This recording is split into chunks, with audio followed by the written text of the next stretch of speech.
Hola, buenas noches a todos nuevamente. Bueno, para continuar con nuestras clases acerca del perdón, la vez clase pasada quedamos en esta diapositiva. Recuerdo que estamos hablando sobre el perdón de Dios.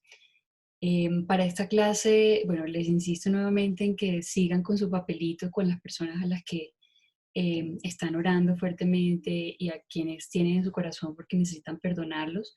Insistimos en que es un proceso y la idea es que parte, digamos, de que ustedes aprendan lo que dice la Biblia acerca del perdón es que ustedes empiecen a aplicarlo. Cada cosa que vayan aprendiendo lo empiezan a aplicar al proceso que llevan con esa persona. Para el día de hoy les voy a pedir un favor muy grande y es que hay una parte que no es apta para niños. Entonces, sí, yo sé que algunos tienen hijos y de pronto ponen el computador y ellos escuchan, pero son temas muy sensibles y prefiero realmente que utilicen audífonos, eh, pues por la tranquilidad de los niños. Son temas de adultos. Entonces, bueno, y lo otro que quiero es que por favor estén muy arrimaditos al módem porque voy a reproducir un video y es probable que si no tienen buen internet no les corra bien y pues no se alcance a apreciar como la gracia. Eh, bueno, recuerdo que la clase pasada quedamos en esta diapositiva y les venía hablando sobre Pablo, sobre el testimonio de Pablo, de Pedro, de David, cómo fue su proceso de su arrepentimiento, porque todos tenían en común que habían sido pecadores, uno fue perseguidor de la iglesia, el otro traicionó a Jesús, y el otro pues fue un adúltero y un asesino, en el caso de David. Ahí están los pasajes bíblicos para que ustedes vayan realmente a volver a revisar cuál es la historia de cada uno de esos personajes, que fueron pues conforme al corazón de Dios y cómo Dios los perdona y les da un propósito nuevo. Y el día de hoy vamos ya a empezar con el pasaje de la mujer adúltera, que está en Juan 8, del 2 al 12, ustedes lo pueden revisar. Yo no lo leo todo acá porque si no se nos va el tiempo leyendo los pasajes bíblicos, pero sí me gustaría que se tomaran el tiempo de leerlos en sus casas y yo sé que Dios les va a traer revelación. Entonces, sería muy bonito que pasaran a tiempo pues leyendo estos pasajes para que Dios les entregue pues sabiduría y les dé respuestas. Entonces, recuerden que la mujer adúltera fue sorprendida en adulterio, se la llevaron a Jesús. Eh, los fariseos diciendo, Señor, maestro, esta mujer fue sorprendida en el acto mismo de adulterio. La ley de Moisés dice que debemos apedrear. ¿Tú qué dices? Y Jesús, en medio de su sabiduría, él seguía jugando con la arena, dice la Biblia, hasta que lo instigaron hasta que dijo, bueno, el que primero el que no haya pecado, que tire la primera piedra. ¿Sí? Entonces, claro, en ese momento, cuando la gente se ve realmente reflejada en su pecado, lo primero que hace pues es apartarse. Entonces se empezaron a ir todos y cuando Jesús volteó a mirar, estaba solo él y la mujer. Y entonces le pregunta, mujer, ¿dónde están los que te acusaban? ¿Se han ido?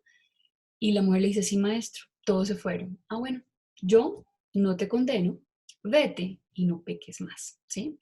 Entonces fíjate cómo en un instante Jesús tomó lo que pudo haber sido pues un pecado demasiado vergonzoso para la mujer y cómo le muestra esa misericordia, le muestra el perdón de Dios y además la exhorta a que no siga pecando. Y eso obviamente es muy importante, ¿sí? Porque es que no nos sirve, como yo les decía la clase pasada, no nos sirve arrepentirnos todos los días por un pecado, ¿sí? Eso no es verdadero arrepentimiento. Entonces Jesús le dice, vete y no peque más, pero le mostró el perdón de Dios, le mostró la misericordia. Y por otro lado está el caso del ladrón en la cruz, que ustedes recuerdan cuando Jesús fue crucificado junto con dos ladrones, y uno de ellos se burlaba de él diciéndole, bueno, si tú eres el Mesías, pues sálvanos, sálvate a ti, sálvanos a nosotros. Y el otro hizo un acto verdadero de contrición y le dijo, oye, ni aún porque estás condenado a morir, ¿m? ¿Estás viendo el Dios que hay en este hombre?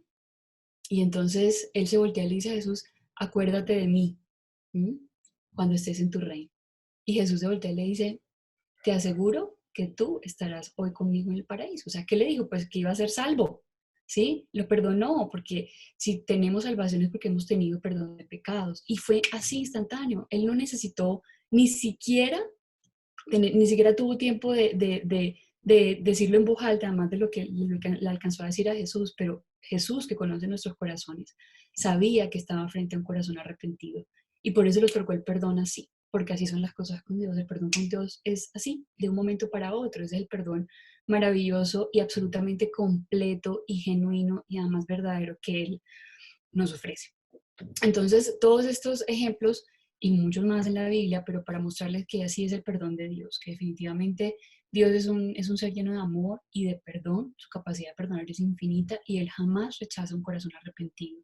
Él siempre está a la espera, anhelando que nosotros nos acerquemos con humildad y le demos una oportunidad.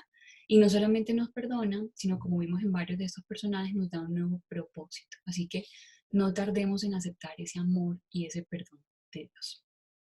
Y parte, digamos, de entender ese sacrificio y entender cómo el perdón de Dios llega a nuestras vidas es entender el sacrificio de Cristo. Y algunas personas no sabemos cuánto debíamos porque pensamos que solo, se nos hace muy fácil el pecado de la otra persona, en la vida de la otra persona, pero realmente no vemos el pecado en nuestra vida y nos pasa como el fariseo y la mujer pecadora. Ese pasaje está en Lucas 7, 36 al 50, en donde Jesús va a la casa de un fariseo, ¿sí? Fue invitado a almorzar y la mujer pecadora que se da cuenta que Jesús está ahí, entonces llega, coge perfume y apenas ve al maestro, mejor dicho, le besa los pies, como esa la foto, le echa perfume en los pies, lo abraza, mejor dicho, no deja de tocarlo, está absolutamente enamorada y cuando ve el fariseo que Jesús se deja tocar por esa mujer, ni siquiera lo piensa, perdón, ni siquiera lo dice, solo lo piensa, pero Jesús ya sabe lo que está pensando y se voltea y le dice, Simón, te voy imagínate que hay dos deudores y uno debe 100 monedas de plata y el otro solo debe 10. Pero el amo decide, como ninguno tenía con qué pagar, decide perdonar a ambos. ¿Tú a quién crees que ama más? Entonces Simón dice, yo creo que el que ama más es al que más se le perdona, ¿sí? Y Jesús le dice, rectamente juzgado, porque al que mucho se le perdona, más esa persona ama más o demuestra más el amor. Y eso lo vemos en esta parábola, justamente el amor que despliega esa mujer, que no deja de besar a Jesús, que no deja pues como de agasajarlo, es el fruto de un corazón penitente. La fe de esta mujer la salvó y justamente el haber recibido ese perdón y aprender nosotros a dar ese perdón requiere también fe. Nosotros tenemos que creernos salvos, creernos merecedores del perdón de Dios para poder creernos dadores de ese mismo perdón, porque así es como lo dice la Biblia, que tenemos que perdonar como Él nos perdona a nosotros. Y darnos cuenta obviamente de la grandeza de la misericordia de Dios nos da una mayor capacidad para perdonar.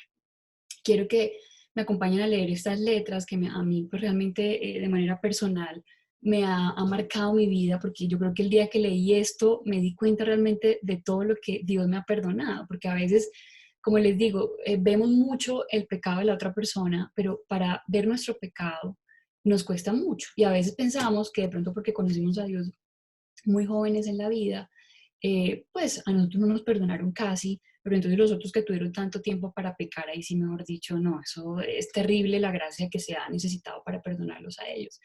Y en parte este pasaje, o más bien esta visión que habla aquí la pastora Debbie Morris de un libro que se llama Una mujer de bendición, me mostró, fue como si me abrían los ojos hacia la gran capacidad de perdón que tuvo también Dios conmigo. Y esa misma capacidad de perdón que Dios tuvo conmigo es la que yo tengo que tener y poder extender a mis hermanos. Entonces, ella hablaba que muchos ni siquiera sabemos cuánto debemos, ¿sí? Y estaba muy preocupada porque ella creía que su esposo, que es el pastor Robert Morris, que ese sí fue, digamos, según palabras de ella, pecador de clase mundial, pues ella se sentía muy tranquila porque a ella casi no la tenían que haber perdonado nada, pero al esposo, mejor dicho, sí, una cantidad de gracias se necesitó. Hasta que Dios le respondió de esta manera. Él me dio una visión de mí misma vistiendo un prístino vestido blanco de bodas y yendo a conocer a Jesús. Mi corazón estaba gozoso, sabiendo que yo era la novia de Cristo, pero en mi apuro por llegar a Él me caí en un charco de lodo.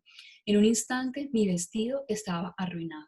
Mi cabello, mi piel, cada parte de mí estaba empapado de lodo. De cuclillas lloré por mi asquerosa condición.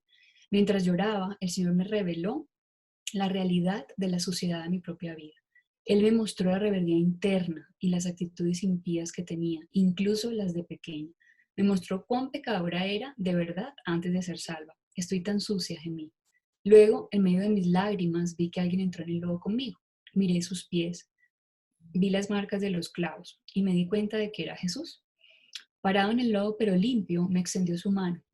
Cuando la miré, el lodo que me había cubierto comenzó a caerse. Me levanté de nuevo, tan limpia como el maestro mismo. Al mirar hacia el charco del lodo, vi que se había tornado en oro. Y juntos, Jesús y yo, danzamos en calles de oro. Por primera vez en mi vida comprendí la apabullante gracia que Dios me había extendido. Y es que a veces pensamos que porque no somos pecadores, digamos, de los que violamos y matamos, entonces se necesitó menos gracia para perdonarnos. Hay una cosa que se nos olvida y es que la Biblia dice una verdad en varios versículos que yo se los puse acá en Romanos 3. Dice, no hay quien entienda, no hay quien busque a Dios, todos se desviaron, a una se hicieron inútiles, no hay quien haga lo bueno, no hay ni siquiera uno. ¿Mm? En Romanos 3, 22, 23 dice, la justicia de Dios por medio de la fe en Jesucristo para todos los que creen en Él, porque no hay diferencia, por cuanto todos pecaron y están destituidos de la gloria de Dios. Usted es igual de pecador a su hermano, ¿sí?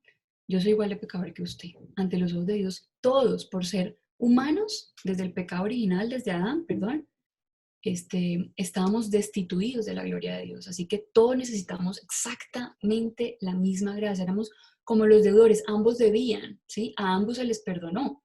¿Mm? Necesitamos exactamente la misma gracia porque recuerden que para Dios no existe jerarquía de pecados. Y si comprendemos esa gracia que Dios también nos ha extendido, y también entendemos los pecados, porque a veces son ocultos a nuestros ojos, pero estoy plenamente segura que si usted le pide revelación a Dios, Él le va a decir, porque a veces son cosas pequeñas, son parásitos en nuestra vida que no hemos visto, ¿sí? Que ni siquiera nos hemos dado cuenta. Y ese parásito, ese pequeño pecado, según sus ojos, también necesita gracia, también necesita perdón de parte de Dios. Y si comprendemos esa gracia que Dios nos ha extendido, podremos extenderla, ¿sí? A otros hermanos. Obviamente una de esas herramientas es el perdón. ¿Mm? También la palabra dice en Santiago 2:10, dice, pues el que obedece todas las leyes de Dios, menos una, es tan culpable como el que las desobedece todas. Y no podemos decir que somos perfectos. La misma palabra dice que el que dice que no peca es mentiroso. ¿Mm? La misma palabra lo dice. Entonces, todos somos pecadores, sencillamente porque somos humanos y tenemos la simiente de pecado desde el pecado original, ¿sí? Y Jesús murió por usted, murió por mí, y la gracia que le extendió a usted es la misma que me ha extendido a mí. ¿Mm? Y es para poder entender justamente que el sacrificio en la cruz no es en vano, ¿sí? Que no necesitamos más porque ya Jesús lo hizo todo, absolutamente todo. Y me encantó este versículo que encontré, Miqueas 7:18, que dice, ¿dónde hay otro Dios como tú, que perdona la culpa del remanente y pasa por alto los pecados de su preciado pueblo?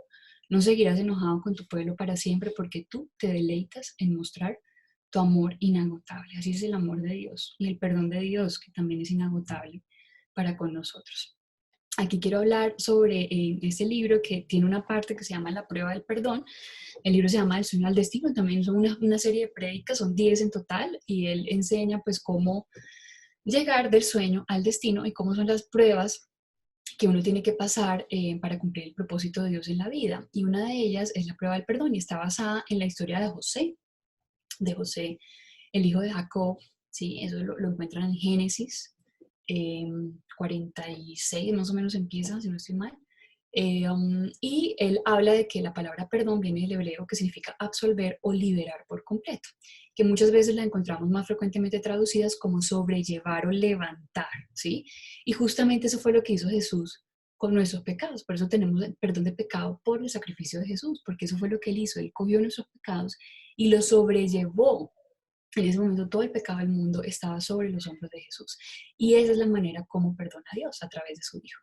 Él perdona tan de manera definitiva que nunca nos recrimina nuestros pecados.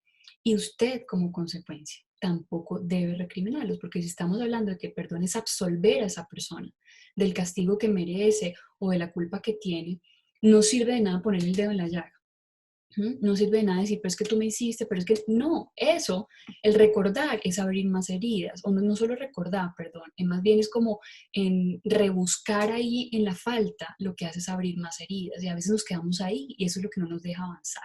Entonces yo les pregunto, con todo lo que hemos aprendido de cómo fue el perdón de Dios para todos los personajes que hemos visto, ¿Creen ustedes que están perdonando a las personas que nos están ofendiendo de la misma manera en que Dios lo perdonó? Porque recuerdo que la palabra dice y nos manda a perdonar como Él nos perdonó.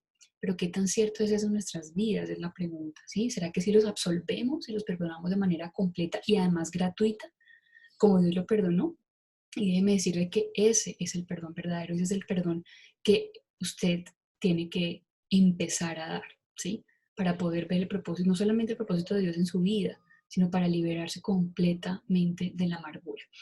La falta de perdón la define como un veneno que uno se toma, ¿sí? Una persona que no quiere perdonar se toma ese veneno pensando o con la esperanza de que le va a hacer daño a la otra persona, ¿sí? Y lo que nos damos cuenta es que nos lastimas a nosotros, ¿m?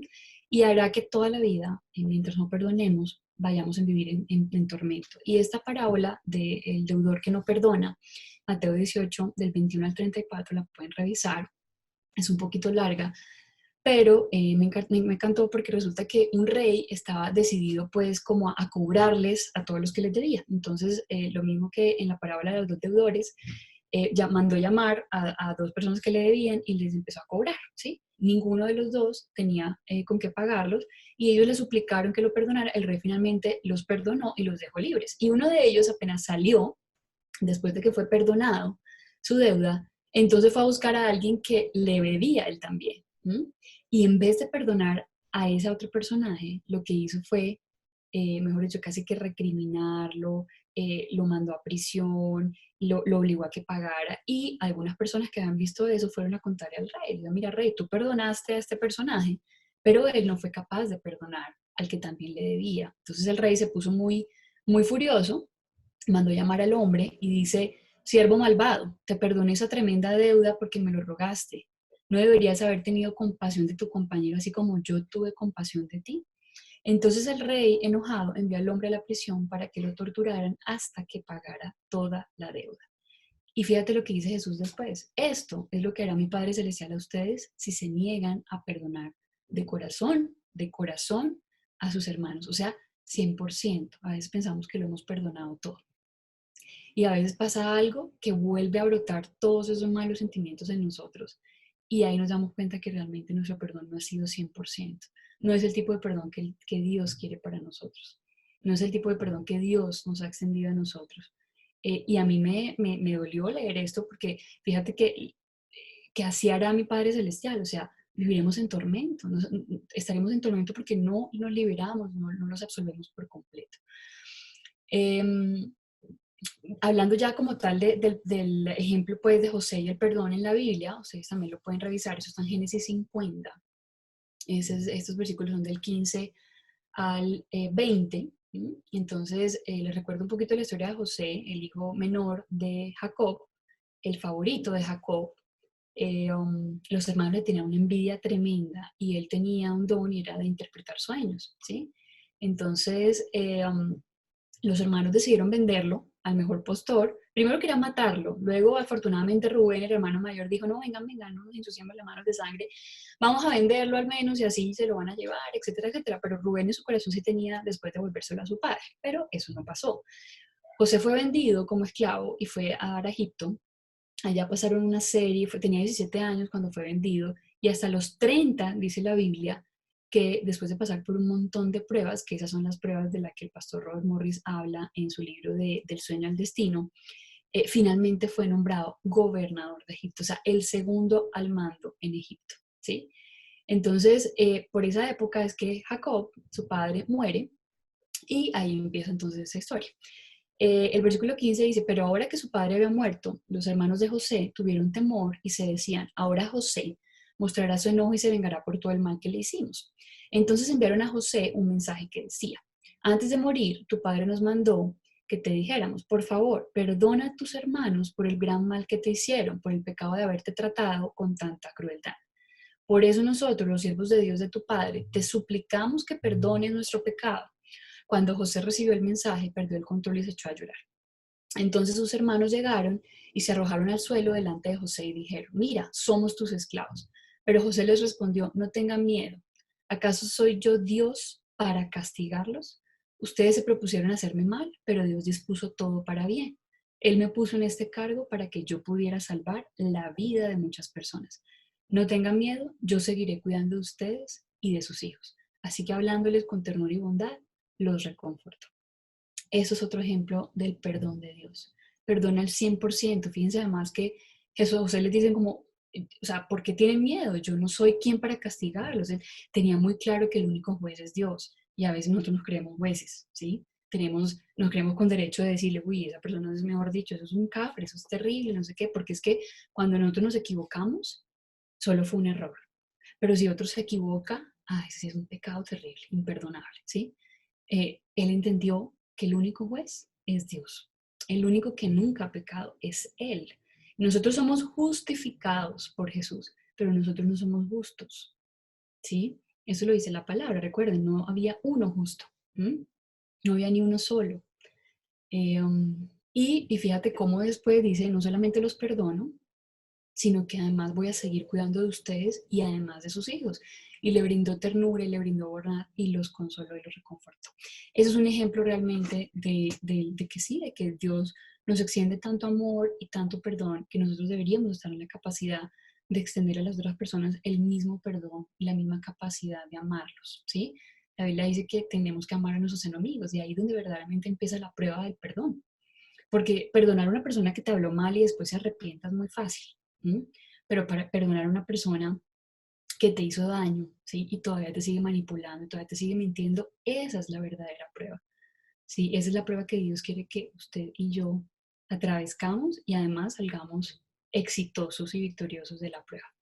Y él habla de que para ser acreedores del perdón de Dios necesitamos tres cosas, ¿sí? Aprender a soltar, como les digo, absolver, decir, ya no voy a pensar más en eso, o sea, ya esto, hasta acá fue, ya esto que me pasó no tiene más capacidad para hacerme sentir avergonzada, hacerme sentir poca cosa, hacerme sentir, no, o sea, porque puede que usted no decida qué le vayan a hacer o cómo la vayan a ofender, pero usted sí decide cómo eso la hace sentir a usted.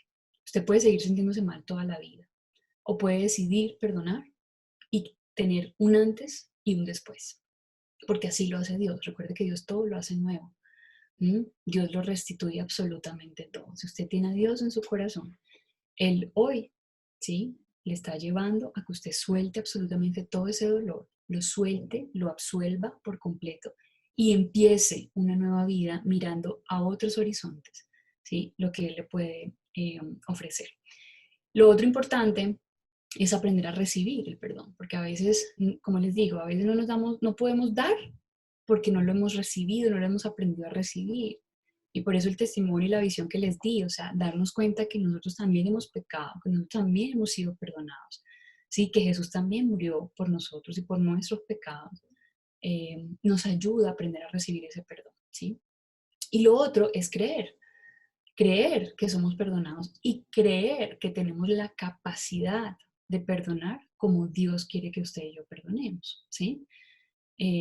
Porque puede que digamos, no, pues que, pues sí, claro, José, porque era José, ¿no? Estaba en la Biblia y Pedro, pues que era Pedro, no, no.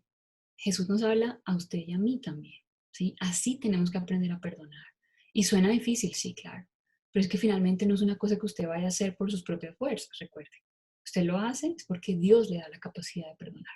Y por eso tiene que estar muy, muy apegado a Él y a su palabra y a su voluntad.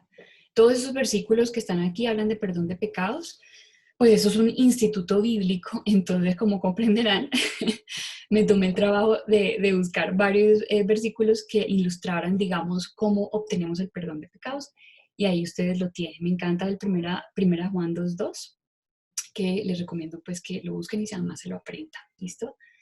Bueno, voy a dejar esto para la próxima clase porque quiero que vean ese testimonio, para que ustedes vean que esto del perdón, como Dios quiere que nosotros perdonemos, no solamente son de personajes de la Biblia ni algo muy lejano a nuestra realidad. Yo estoy segura que ustedes tienen muchos testimonios de perdón y estoy segura que les hace falta muchos también por contar y también por salir victoriosos, yo eso lo entiendo. Y bueno, no sería políticamente correcto que alguno de nosotros aquí en esta clase se pusiera a hablar de eso, porque pues son temas sensibles, pero realmente no quería dejar pasar la oportunidad para hablar de un tema muy cruel, ¿sí? Que es el abuso sexual, ¿sí? Encontré hoy unas cosas, digamos, que humanamente uno dice, no, yo no podría perdonar eso. Y aquí encontré ese testimonio de una pastora que se llama Joyce Meyer, es una de las pastoras más influyentes de los Estados Unidos. Yo la verdad no sabía, pues lo había escuchado, había visto que ha escrito muchos libros, pero no sabía todo lo que ella había atravesado. Aquí se los traigo, es un poquito largo, voy a tratar como de adelantarlo y les voy a compartir más adelante. Esto dura 11 minutos, pero el testimonio completo dura 45 minutos y de verdad me gustaría mucho que lo vieran. Voy a compartirles el link, que realmente es un testimonio reconfortante y nos da como esa esperanza de que realmente sí se puede reconstruir y que Dios puede hacer grandes cosas en nuestra vida con este tema. Entonces, esta mujer fue víctima de abuso de todo tipo, no solo sexual, sino psicológico, verbal, maltrato físico, manipulación, etcétera. Y voy a entonces a ponerles, eso es lo que no quiero que los niños escuchen, entonces por favor audífonos, por favor para los que llegaron tardecito no me alcanzaron a escuchar esa parte, son temas muy sensibles para los niños, entonces colóquense audífonos. Bueno. Mi padre hizo muchas cosas malas. Y créeme si te digo que solo te estoy contando algunas. Muchas serían de muy mal gusto si las abordara ante esta audiencia. Me obligó a observarlo cuando tenía relaciones con mamá y luego pedía que le dijera cómo me hacía sentir. Si entraba al cuarto donde él estaba y no había nadie más, se manoseaba o enseñaba sus partes privadas, como para excitarme. Cada vez que podía me tocaba en partes privadas, de modo que yo evitaba ir a donde él estuviera y recuerdo que siempre en mi casa mi objetivo era evitar los lugares donde él estuviera. Si iba al sótano a trabajar, me decía que esperara 5 o 10 minutos y luego fuera donde estaba él. Que hiciera como si lo buscara. Y luego me manoseaba tocándome y haciendo que yo lo tocara. Siempre temía que mi madre nos sorprendiera en la habitación y me culpara. Cuando salía del auto me decía que le rogara frente a ella que me llevara. Él me decía que no y yo debía insistir hasta que él cediera. Así que era interesante, planeó todo para que pareciera que era mi culpa. Claro que en verdad yo no quería ir porque sabía lo que me esperaba si iba. Pero tenía que hacer lo que él me decía. Mi madre iba de compras cada viernes y yo deseaba tanto ir con ella, pero él me obligaba a quedarme. Él buscaba una excusa para que no fuera. Y luego, mientras ella salía, me violaba. En la alberca yo tenía que pedirle que me enseñara a nadar y cuando estaba en el agua, me manoseaba. En ningún lugar me sentía segura en mi infancia. Creo que ni imaginamos el daño que esto le hace a los niños, porque los niños, ante todo, deben sentirse seguros. Yo nunca me sentía segura. Sé que muchos de ustedes han tenido la misma experiencia. Para muchos de ustedes era como si contara la historia de su vida. Él quería que yo llevara muchachas para hacerles cosas. Pude hallar pretextos para todas las estudiantes de la escuela, pero se abusó de la vecina varias veces. Éramos amigas y recuerdo que papá me obligaba a llevarla a lugares donde pudiera estar a solas con ella. Y hacía que yo me quedara en otra área. Mientras él le hacía cosas y yo me sentía sumamente apenada y avergonzada. Me avergonzaba de mí, me avergonzaba de mis padres y de lo que hacían. Y solo cuando fui adulta comprendí el problema de avergonzarte, porque cuando te avergüenzas de lo que eres, se envenenan tus pensamientos y acciones. Y me alegro que la Biblia diga que por tu vergüenza pasada te daré un doble galardón. Te daré una recompensa doble. Te diré que si te criaron bien, debes besar a tus padres 3 veces al día. Si te criaron aunque sea remotamente bien, o tal vez ligeramente bien. Amén. El abuso sexual es tan vergonzante que nadie lo menciona. Nadie sabe cómo mencionarlo. Cuando mi padre abusó de mi amiga, ella y yo nos juntábamos y ni siquiera lo mencionábamos. Cuando lo recuerdo, yo me pongo a reflexionar y pienso, eso es tan peculiar en mí que es algo tan terrible que nadie sepa cómo mencionarlo. En la escuela yo fingía tener una vida normal, pero me sentía sola y diferente todo el tiempo. Nunca encajaba. Nadie, no me permitían Y adelantarle un poquito no por podía cuestión de hacer tiempo. nada, tenía tantos minutos para llegar a casa al salir. La podían tener novios porque no hacía lo que ellos hacían, nunca participaba. Mi padre, quien debía protegerme, quien se suponía debía cuidarme, me violó mínimo 200 veces antes de mis 18 años. Ahora, ¿cómo es posible que me pasara eso y que yo esté ante ustedes hoy, en la condición que estoy hoy? Si Dios no viviera en realidad, ¿cómo sería posible? ¿Cómo sería posible sin Dios? El golpe más duro que le puedes dar al diablo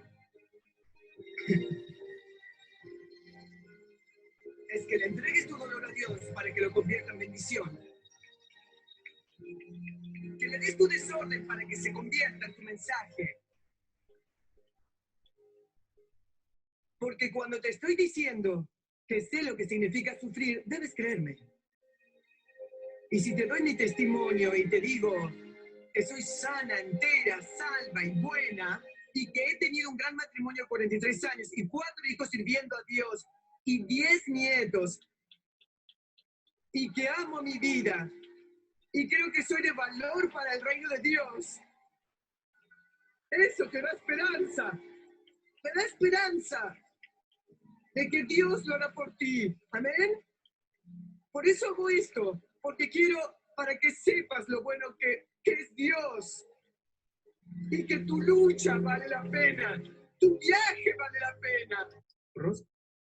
Les compramos auto, el de ellos no servía, Esta última parte tiene que ver con que en algún momento ella pensaba que había perdonado a su papá 100% y Dios le dice, ah, bueno, entonces ya tu papá está viejo, tus papás están enfermos, tráelos a vivir cerca a ti. Y decía, no, no, yo no voy a hacer eso, absolutamente no, no, no. Entonces ella aquí empieza a contar cómo es el testimonio de toda la parte, digamos, cuando realmente se dio cuenta cómo debía perdonar completamente. compramos muebles, les mandamos despensa cada semana y lo que había que reparar lo arreglábamos. Y les compramos ropa. Pasaron 3 años y no parecía haber ningún cambio en mi papá. Para ese entonces él procuraba ir a la iglesia ocasionalmente con nosotros, pero seguía igual de cruel que antes. Y una mañana de acción de gracias llamó mamá y dijo, tu padre quiere que vengas, quiere hablar contigo. Dijo, no sé qué le pasa, ha estado llorando por 3 semanas.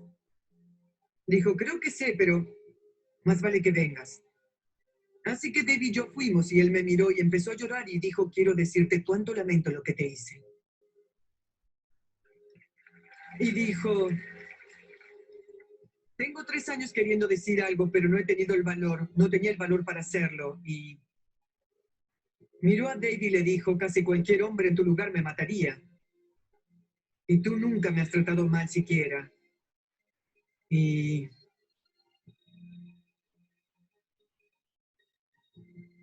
mi padre recibió a Cristo ese día, se bautizó 10 días más tarde. Amén. Y murió hace como 3 años, pero vaya, ese hombre cambió, porque se convirtió en un viejito dulce. Hasta le podía besar en la mejilla sin temor. Y ese fue un golpe duro para el infierno. Y se preguntarán qué pasó con mi hermano. Bueno, ahí luego ella habla del hermano que también toda la familia pues un desastre, ¿no? Entonces, sí sería bonito que vieran todo el testimonio porque cada cosa es impresionante. Pero bueno, este es el perdón justamente que Dios nos manda a dar. Un perdón 100%. A veces, mientras esté lejos, no pasa nada, pero en la medida en que nosotros empezamos a mostrarle amor a esa persona, empezamos a amar a nuestros enemigos verdaderamente, empezamos a orar, a ser capaces de orar por esa persona que realmente nos hizo daño, ahí vamos entendiendo que realmente estamos perdonando, ¿sí? La próxima clase vamos a ver algo sobre la comparación entre lo que el mundo dice acerca del perdón y lo que la Biblia dice acerca del perdón. Y vamos a ver sobre lo que es el perdonar y lo que no es perdonar, obviamente a la luz de la palabra. Y nos falta la parte de, ya digamos, para terminar la parte de perdonar a otros y del perdón de Dios, vamos a entrar a la parte de cómo pedir perdón, ¿sí? Que es obviamente la siguiente parte que complementa todo ese tema del perdón. Yo espero que nos alcance el tiempo en la próxima clase, si no, entonces lo hacemos en 2 sesiones más.